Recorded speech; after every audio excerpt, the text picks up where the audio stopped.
عورت بن سور کے باہر نکلتی ہے، یا یہ جو نوجوان صبح تیاری کر کے مہنگا جوڑا پہن کے اور بڑی کریمیں لگا کے اور بڑا اپنے آپ کو تیار کر کے باہر جاتا ہے، تو اس کے دل میں یہ خواہش نہیں ہوتی کہ لوگ مجھے دیکھیں؟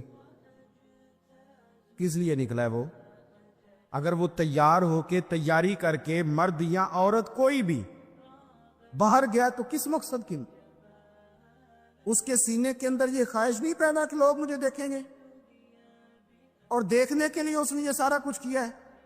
اب امام بیک کی جو حدیث لائے ہیں، حدیث کے لفظوں پہ غور کرنا۔ اب جو میں کہہ رہا ہوں، میرے نبی پاک صلی اللہ علیہ وسلم نے فرمایا لعنتی ہے وہ شخص جس نے دیکھا، اور حضور فرماتے ہیں وہ بھی لعنتی ہے جسے دیکھا گیا۔ جسے دیکھا گیا وہ بھی ملعون ہے۔ کس کی بات ہو رہی ہے؟ تو شارحین فرماتے ہیں جو تیاری اس لیے کر کے گیا تھا کہ مجھے دیکھا جائے، اپنے آپ کو اپنے رب کے حوالے کر دے، اس کی رحمتوں کے سپرد کر دے، اتنی دیر تک زندگی میں ٹھہراؤ نہیں آتا، قرار نہیں آتا۔ مشکات میں موجود ہے، اللہ کے پیارے رسول صلی اللہ تعالی علیہ وسلم کی مارداری کے لیے گئے تو صحابہ کرام فرماتے ہیں وہ بندہ نا اتنا پتلا نحیف اور لاغر ہو گیا تھا جس طرح چڑیا کا بچہ ہوتا ہے، کمزوری ضعف طاری تھا۔ تو محبوب کریم نے اسے دیکھا تو بڑے کریمانہ انداز میں کریم فرمانے لگے، تو کوئی دعا نہیں مانگتا، تو عافیت نہیں مانگتا اللہ سے؟ عرض کی یا رسول اللہ صلی اللہ تعالی علیہ وسلم، میں نے اپنے رب کی بارگاہ میں عرض کی ہے مالک قیامت کا عذاب بڑا سخت ہے، میں نہیں برداشت کر سکتا، تو نے اگر مجھے کوئی سزا دینی ہے تو یہی دے لے، قیامت کو نہ دینا۔ کہتے محبوب فرمانے لگے سبحان اللہ، او خدا کے بندے تو رب کی سزا دنیا میں بھی نہیں سہ سکتا، اللہ سے یہ بھی سوال نہ کر، تو رب سے کہہ ربنا آتنا فی الدنیا حسنۃ وفی الآخرۃ حسنۃ وقنا عذاب النار۔ تو رب سے دنیا میں بھی حسنہ مانگ، بھلائی مانگ، تو آخرت کے لیے بھی بھلائی مانگ، تو اس سے عافیت کا سوال کر، تو نے یہ سوال کیوں کیا؟ عرض کی یا رسول اللہ کرم ہو گیا ہے، مجھے سمجھ آ گئی، اب میں اسی طرح ہی کروں گا۔ عزیز دوستو، ہم کہاں سہ سکتے ہیں؟ ہم دنیا میں رب کی سزا ہم نہیں سہ سکتے، ہم کمزور ہیں، تو گرمی نہیں سہ سکتے، شدید سردی نہیں سہ سکتے، شدت کی بھوک لوگ نہیں سہ سکتے، کوئی آزمائش نہیں سہ سکتے۔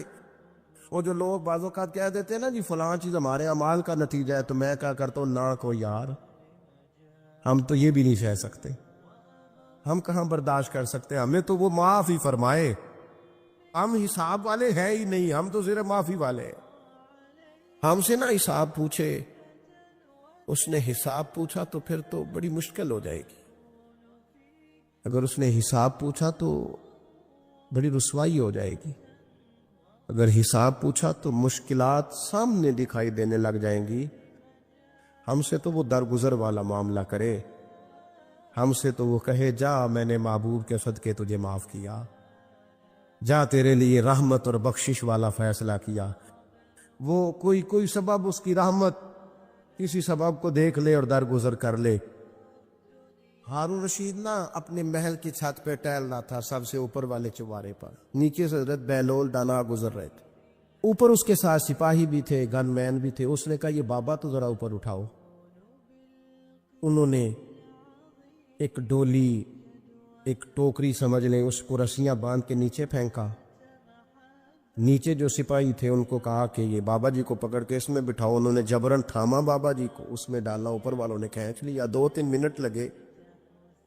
ہارون رشید کے سامنے حضرت بہلول دانا پہنچ گئے تو تھوڑے ناراض بھی ہوئے کہ یہ کوئی طریقہ تو نہیں نہ بلانے کا۔ ملاقات ہوئی تو کہا کیوں بلایا؟ کہنے لگا ایک مسئلہ پوچھنا تھا۔ فرمانے لگے بادشاہ اعلیٰ تیرے مسئلے پوچھنے کا بھی اپنا ہی انداز ہے، پوچھ مسئلہ۔ کہنے لگا بابا پوچھنا تھا کہ آپ اللہ تک کیسے پہنچے؟ حضرت بہلول دانا چپ کر گئے۔ 2-4 منٹ کے بعد کہنے لگے جس طرح ابھی زمین سے تیرے تک نہیں پہنچا، بالکل اسی طرح پہنچ گیا اور رب کریم کی بارگاہ تک، اور وہ بھی جو اس نے کرم فرمایا ہے، ورنہ میں تو نہیں سمجھتا کہ میں پہنچ گیا، وہ بھی اگر تیری خوش گمانی ہے۔ ہارون رشید کہنے لگا مجھے سمجھ نہیں آئی. فرمانے لگے تو بادشاہ جو ہے اتنی جلدی کیسے سمجھ میں آئے گی تجھے بات؟ فرمانے لگے اگر میں تجھ سے ملنا چاہتا نا تو میں ایک درخواست لکھتا، پھر کسی وزیر سے سفارشی سائن کراتا، پھر وہ جمع کراتا، پھر مجھے ٹائم ملتا کہ فلاں دن فلاں تاریخ فلاں ٹائم آ جانا، پھر آ کے میں لائن میں لگتا. پھر بھی تو بادشاہ ہے، تیرا موڈ بنتا ملنے کا کہ نہ بنتا. جب میں چاہتا تو پتہ نہیں کتنا ٹائم لگ جاتا، جب تو نے چاہا ہے نا تو 1 منٹ بھی نہیں لگا. فرمانے لگے میں نے دعویٰ ہی نہیں کیا کہ میں جد و جہد کر کے پہنچوں گا، میں نے تو رب کی بارگاہ میں عاجزی کی ہے، پھر رب نے کرم فرمایا ہے، اسی نے مہربانی کی ہے. مانا کہ محبت کے سفر میں ہر گام پہ 100 مشکل ہے، لیکن یہ سفر آسان بھی ہے اگر ساتھ تمہارا ہو جائے. اس کے کرم کا ساتھ رہا ہے، اس سے عافیت مانگی ہے، اپنے آپ کو اس کے سپرد کیا ہے تو اس نے کرم کر دیا.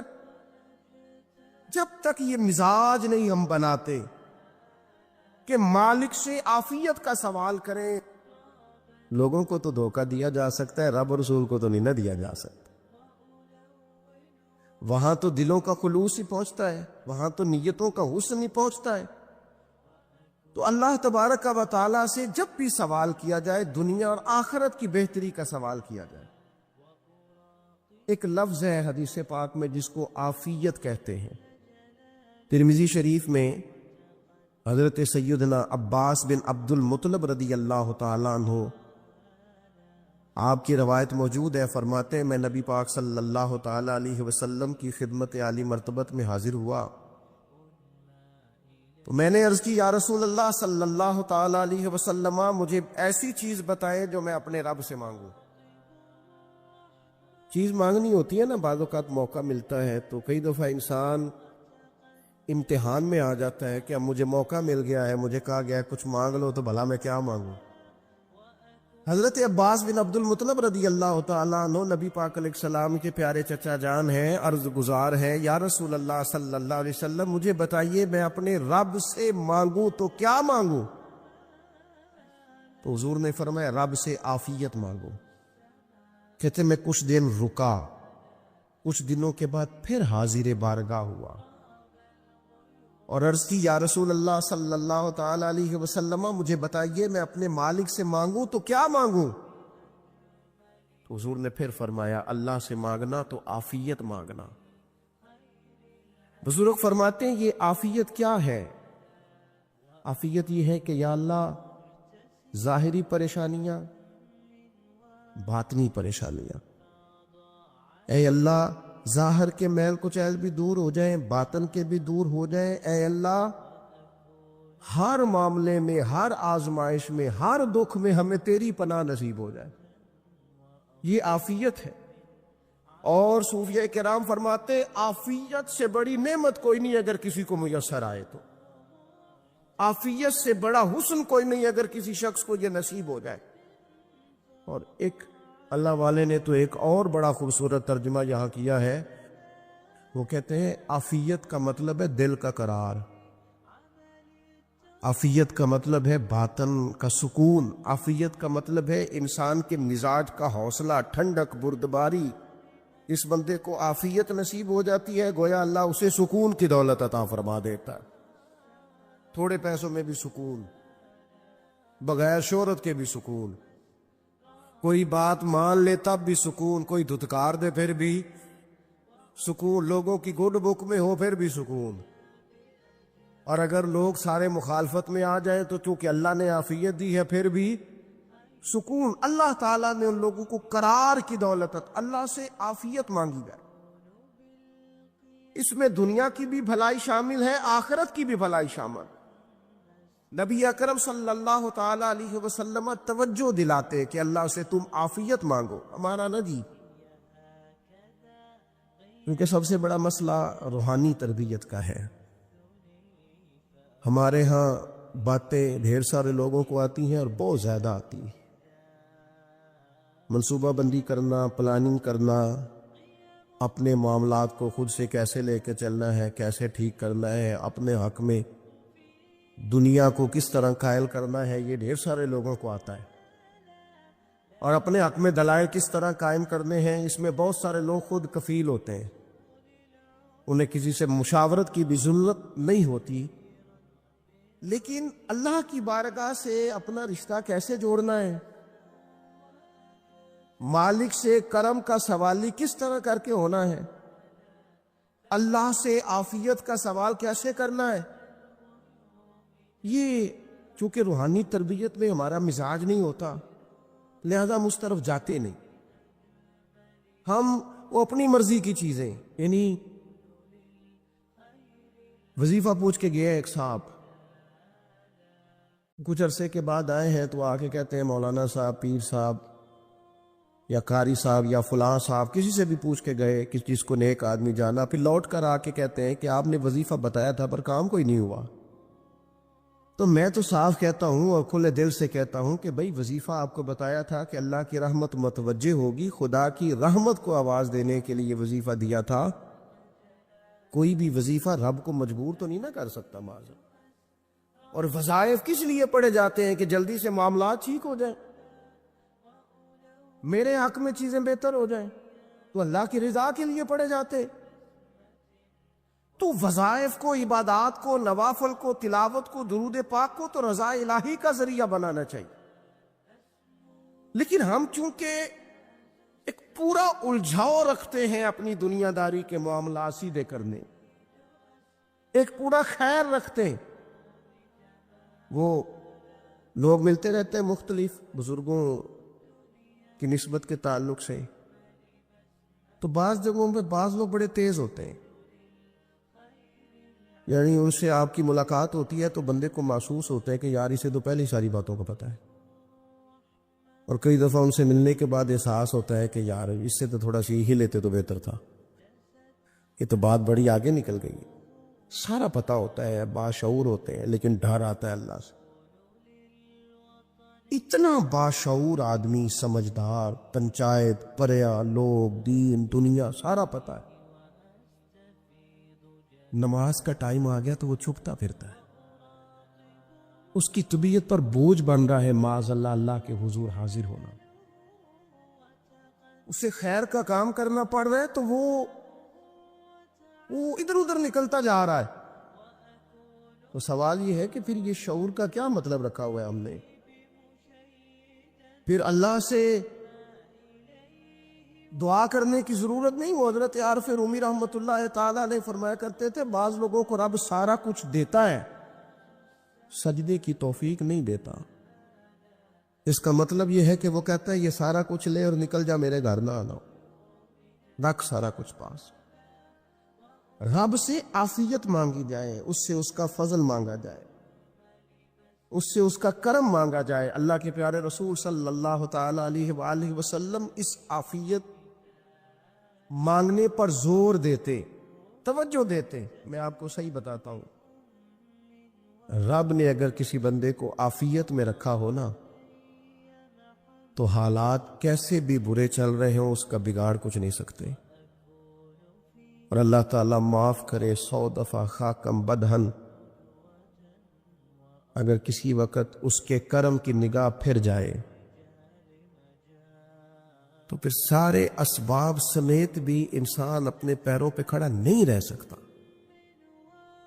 اس سے جب تک طلب کرم نہیں ہوتا، طلب عافیت نہیں ہوتی، اس کی بارگاہ سے جب تک بندہ مومن پورا رجوع نہیں کرتا، یہ عافیت اتنی اعلیٰ چیز ہے کہ نبی پاک علیہ السلام نے فرمایا آذان اور اقامت کے درمیان جو وقت ہوتا ہے اس میں دعائیں رد نہیں ہوتی۔ دعا مانگا کرو گے تمہاری اللہ اپنے فضل سے قبول کر لے گا۔ عرض کی یا رسول اللہ کیا مانگے؟ تو فرمایا عافیت مانگو رب سے۔ حضرت انس بن مالک حدیث کے راوی ہیں رضی اللہ تعالیٰ عنہ، یہاں بھی فرمایا یہ عین قبولیت کا ٹائم ہے، اب اللہ سے عافیت مانگ لو، اس کی پناہ۔ ہم دعاؤں میں بھی محدود ہو جاتے ہیں، رب دا طالب کوئی نہ ملیا، جو ملیا طالب زردہ ہو، دعاؤں میں بھی حد بندی۔ بعض اوقات بچے بھی تربیت کرتے ہیں نا، ایک مولانا ہے، ان کا خیال ہے کہ انہوں نے مجھ سے کچھ پڑھا ہے، تو کبھی کبھی استاد جی کہہ دیتے ہیں، بہت پرانی بات ہے، انہوں نے مجھے فون کیا کہ اگر آپ ابھی تشریف لائیں، تو میں نے کہا پتر دعا مانگ اللہ کو چھوٹی جی گڈی دے وے۔ تو اس بچے نے میری بڑی تربیت کی، کہنے لگا استاد جی اللہ کو لو منگنی ہے تو وڈی ساری منگو، آپ نے محدود کیوں کیا کہ بھئی یہ چھوٹی سی اللہ گاڑی کیوں اللہ چھوٹی دے، رب دے تو بڑی دے اور رحمت سے دے، اللہ سے مانگنی ہے نا جی۔ ہم تربیت نہیں لیتے۔ میں نے اس کا شکریہ ادا کیا، میں نے کہا بیٹے تو نے بڑی سونی بات کی، اللہ تجھے اس کا اجر عطا کرے، اللہ تجھے برکات عطا کرے۔ اگر آپ نے سیکھنا ہے تو پھر آپ سیکھ لیں گے، اور اگر نہیں سیکھنا تو پھر یہی کہنا ہے ساری عمر لنگ گئی بندہ کو نہیں ملیا، چونکہ مزاج نہیں ہے نا سیکھنے کا، اس لیے پھر ملا ہی کوئی نہیں، پھر ساری زندگی کو میسر ہی نہیں آیا، کسی نے نصیحت ہی نہیں کی، کوئی آنکھوں کو بھایا ہی نہیں، خود ہی بڑے سیانے تھے، خود ہی بہت بڑے تھے، اپنا قد بھی بڑا اونچا تھا، سب ٹھگنے چھوٹے اور کمزور اور بوڑے نظر آئے۔ عزیز بھائی، جب عافیت، ایک بزرگ تھے ہر وقت اللہ سے عافیت مانگتے تھے، ہر وقت اللہ سے عافیت مانگتے تھے، ہر وقت عافیت مانگتے تھے۔ لوگوں نے پوچھا، لوگ ان کو صالح جانتے تھے، نیک سمجھتے تھے، کہ حضور آپ اور کوئی دعا مانگتے نہیں، عافیت ہی مانگتے ہیں؟ فرمانے لگے میں مانگا کرتا تھا شروع میں، بعد میں خیال آیا ہے اور بھی دعائیں مانگا کرتا تھا، یہ احساس بعد میں نصیب ہوا۔ فرماتے میں مزدوری کرتا تھا، مال برداری کرتا تھا، ایک جگہ پہ ڈیوٹی کر رہا تھا تو تھک گیا، اور وہ جو کام لینے والے لوگ تھے ان کا رویہ بھی بڑا ترس تھا، تکلیف ہوئی، تو میں نے اپنے مالک کی بارگاہ میں عرض کی، مالک اگر 2 روٹی بغیر مجھے مشقت کے مل جائے دن میں تو تیری بارگاہ تو بڑی کریم ہے۔ کہتے ہیں میں نے یہ دعا مانگ لی، ذرا میں تھوڑا آگے بڑھا تو 2 بندے آپس میں لڑ رہے تھے، میں ان کی صلح کرانے کے لیے، انہیں بچانے کے لیے آگے بڑھا، تو میں جس کو چھڑا رہا تھا دوسرے نے میرے اوپر ضرب لگا دی، میرا بھی سر پھٹ گیا۔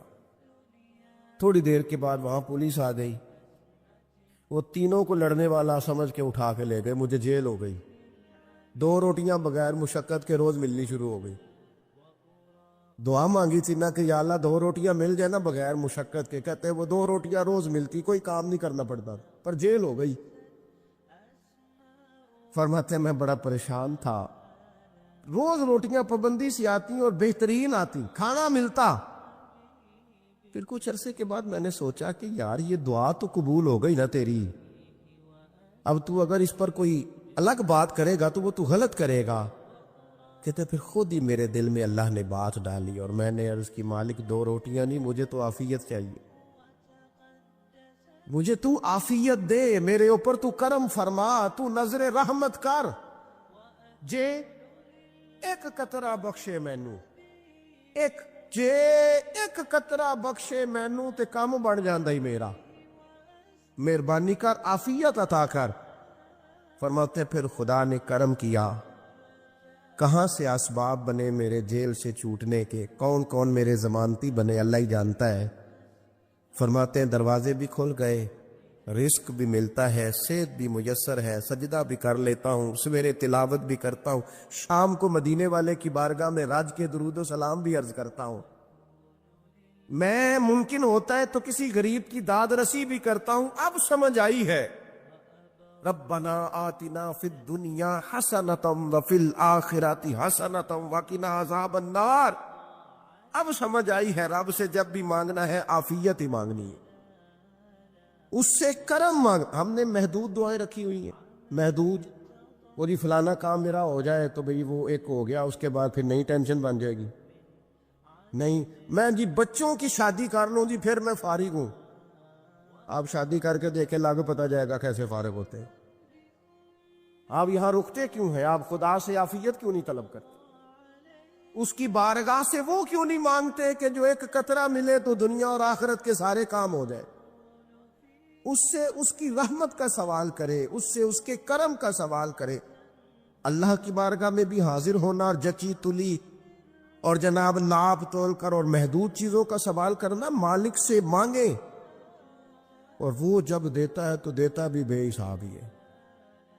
وہ جب عطا کرتا ہے تو کرم کے دروازے کھول کے عطا کرتا ہے، ورنہ تو ایک الجھن سے انسان نکلتا ہے دوسری میں الجھ جاتا ہے، ایک گتھی کو سلجھاتا ہے۔ پھر اقبال رو پڑے تھے، کہنے لگے میں عقل کی گتھیاں سلجھا چکا ہوں، یا رب مجھے صاحب جنوں کر دے، اللہ یہ بڑا میں نے ہیر پھیر دیکھ لیا، مجھے دیوانہ بنا، اب مجھے جنون ہو، اب میں کسی کے لیے رویا کروں، اب میں کسی کی یاد میں تڑپا کروں۔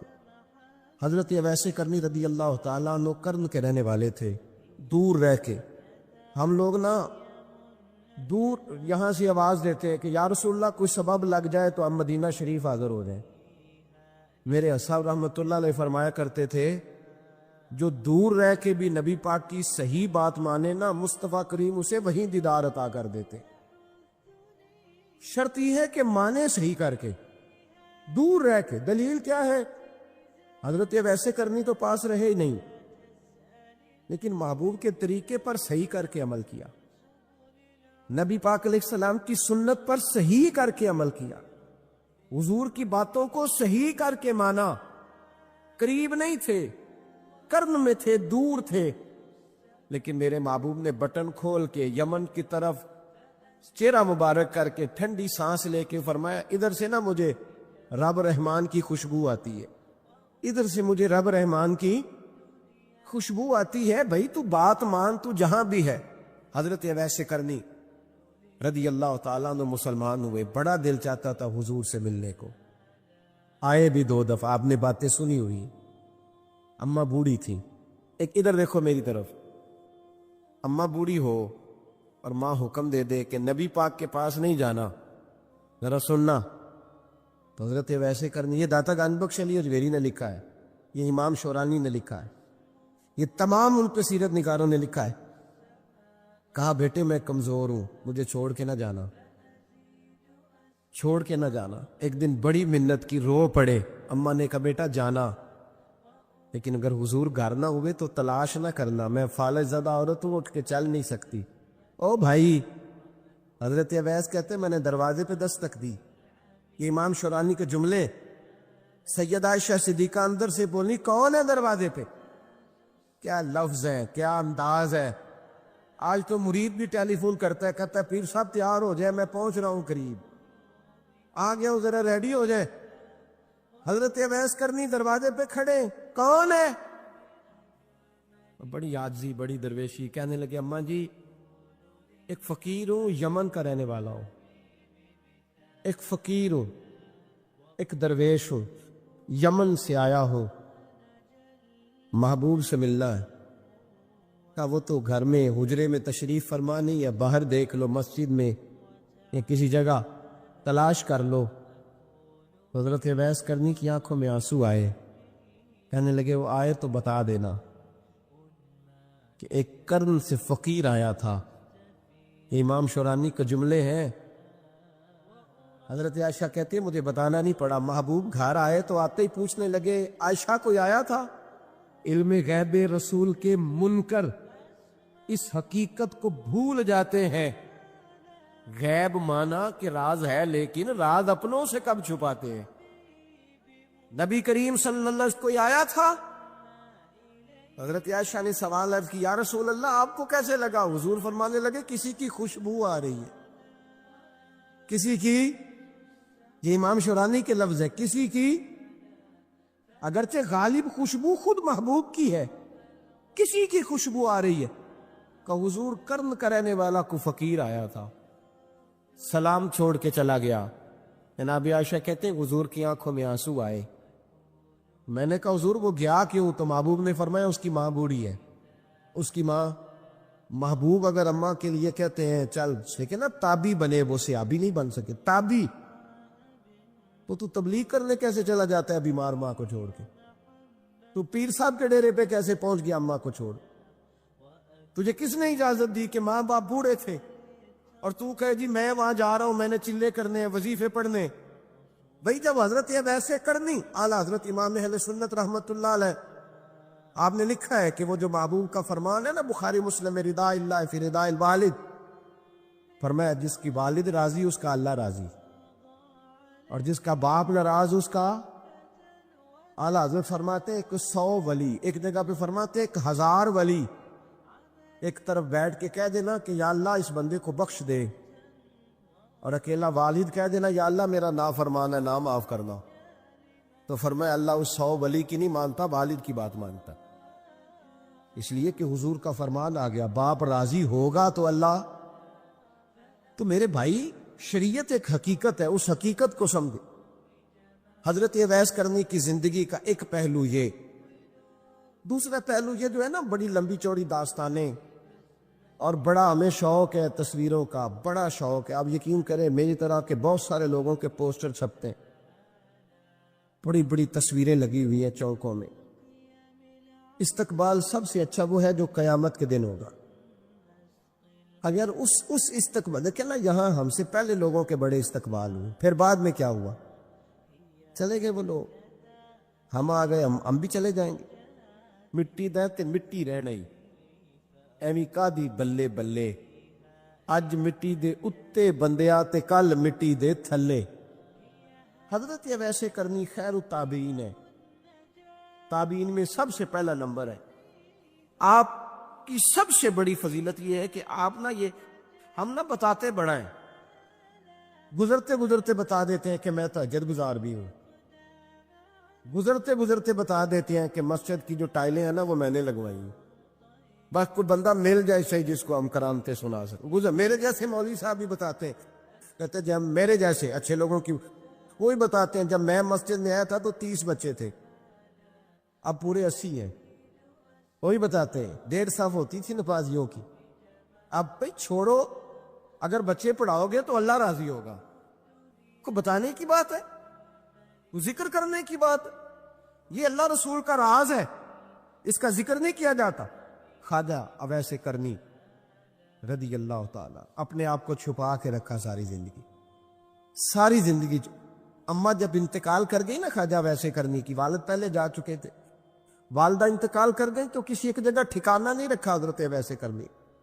میری باتوں کی سمجھ آ رہی ہے آپ حضرات؟ کیوں بھلا؟ یہ کئی دفعہ جو نعرے شارے ہوتے ہیں یہ بڑی خرابی کر جاتے، اصل کام رہ جاتا ہے۔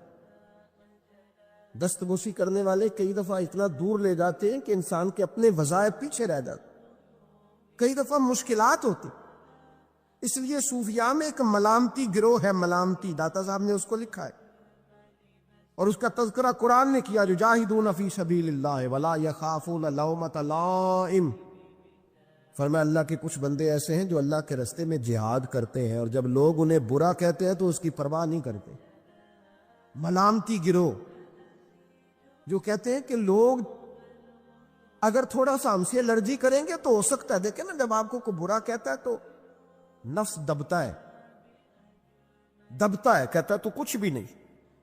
حضرت باجزید بستامی سلطان العارفین رحمت اللہ تعالی علیہ فرماتے رمضان شریف کا مہینہ تھا تو میں گزر رہا تھا بستام کے بازار سے، لوگ دکانوں سے اٹھ اٹھ کے مجھے ملنے آنے لگے، تو میرا نفس مجھے کہنے لگا باجزید اتنی شان تو آج بادشاہ کی بھی نہیں جتنی تیری ہے، کہ کاروبار چھوڑ کے تو نہیں آتا۔ کہتے ہیں اسی لمحے وہ جو میری روحانی ترقی تھی وہ روک گئی، میں پریشان ہو گیا کہ میں نے لوگوں کی تعریفوں کو بڑا سمجھ لیا۔ کہتے ہیں کھجوریں تھی ریڑھی، پتہ رمضان میں کھجوریں بڑی بکتی ہیں، کہتے ہیں میں آگے بڑھا، لوگ سلامیں لے رہے تھے، ایک کھجور اٹھا کے نہ کھائی نہیں، اٹھا کے نہ منہ میں رکھ لی، صرف منہ میں۔ لوگ کہنے لگے دفع کرو، یہ بھی کوئی بندہ ہے جس نے روزہ ہی نہیں رکھا پیر ہو کے۔ کہتے لوگوں نے ملامت کی تو میرا نفس کچلا گیا۔ جب کوئی آپ کو برا کہتا ہے نا، پھر جو سجدے میں رونے کا مزہ آتا ہے، وہ تعریف کے وقت سجدہ ہوتا ہے کبھی؟ اقبال کہنے لگے نہ بچا بچا کے تو رکھ اسے، تیرا آئینہ ہے وہ آئینہ، یہ شکستہ ہو تو عزیز تر ہے نگاہ آئینہ ساز میں۔ فرماتے میں کھل کے رویا اللہ کی بارگاہ میں، بندے سارے۔ بابا بلے شاہ صاحب فرماتے ایک دن میرا بھی دل کیا تھا کہ میں اعتکاف کروں پر قصور سے نکل جاؤں، کچھ پیر کہہ کے ہاتھ چومتے ہیں، کچھ سید کہہ کے۔ فرمانے لگے اٹھ بلیا چل اوتھے وسیے، اور جتھے وس دینی سارے ہی انے، نہ کوئی ساڈی ذات پچھانے تے نہ کوئی سانو منے، چلو چلے وہاں جا کے بیٹھتے۔ حضرت اویس کرنی کا یہ کمال رہا، کمال رہا۔ اس طرح حضرت بایزید نے کھجور رکھ لی، لوگ برا کہنے لگے، چھوڑ کے چلے گئے۔ فرماتے ہیں جو مزہ اس دن سجدوں میں آیا نا، تھوڑا آگے جا کے میں نے کھجور باہر نکال دی، روزہ میں نہیں ٹوٹا۔ میرا خادم کہنے لگا حضور یہ کیا کیا؟ فرمانے لگے رب کے قریب ہونے کا ایک طریقہ اختیار کیا ہے، یہ بھی ایک طریقہ ہے اس کے قریب ہونے کا۔ صاحبو حضرت بایزید چھپے رہے۔ داتا صاحب نے لکھا ہے ایک اور تابعی تھے حضرت حرم بن حیان ان کا نام، وہ کہتے میرے دل میں تڑپ لگ گئی کہ حضرت اویس کرنی سے ملوں۔ میں یمن آیا ملنے، جب ان کی والدہ کا انتقال ہوا تو ایک جگہ رہتے نہیں تھے، کبھی یمن، کبھی کوفے، کبھی کہیں کبھی کہیں۔ حضرت حرم بن حیان کہتے ہیں میں حضرت اویس کرنی کو ڈھونڈتے ڈھونڈتے، توجہ ہے میری بات پر، میری طرف دیکھیں، کہتے ہیں میں نے مہینوں کا سفر کیا۔ آپ نے بھی کبھی کیا ہے مرشد ڈھونڈنے کے لیے؟ گھر بہ کے آکھی ہوندے نے کوئی کامل نہیں رہا، ساریاں دکانداریاں۔ بھئی تو گیا کہاں ہے؟ تو کہاں گیا ہے؟ گھر بیٹھے فیصلہ کر لیا تو نے؟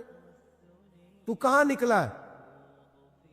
جو نکلتے ہیں نا انہیں تو رب کریم کا قرب بھی نصیب ہو جاتا ہے۔ تو نکلا ہی نہیں، تو نے گھر بیٹھے ہی فیصلہ کر سارے غلط ہے، یہ ہو ہی نہیں سکتا سارے غلط ہو۔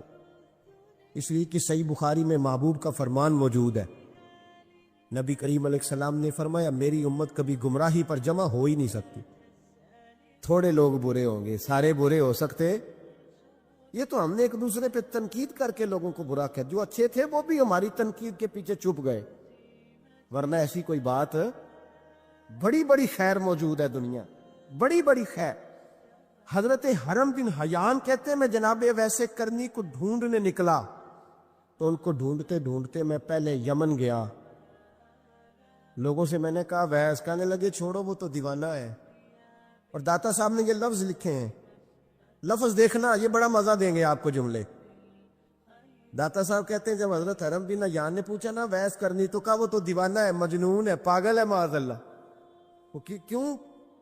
کیا تم نے دیکھ لیا؟ کہنے لگے جب دنیا روتی ہے تو وہ ہنستا ہے، جب دنیا رو رہی ہوتی ہے تو وہ ہنستا ہے، اور جب لوگ ہنستے ہیں تو وہ روتا ہے۔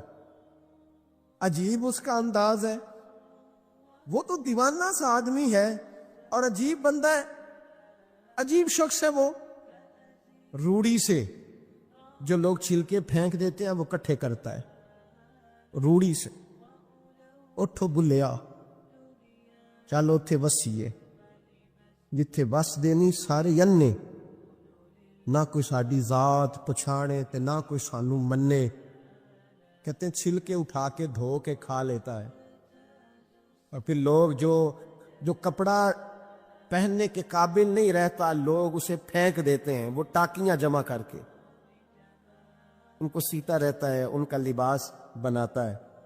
کوئی روٹی پکی پکائی دیتا ہے تو پسند نہیں کرتا، قبول نہیں کرتا، اس سے ملنے آئے ہو۔ تو حرم بن حیان کہنے لگے وہ بھی ذرا جدا سا ہے تو میری بھی تلاش ذرا جدا سی ہے، میں بھی ذرا جدا سے آدمی کو ملنے آیا ہوں۔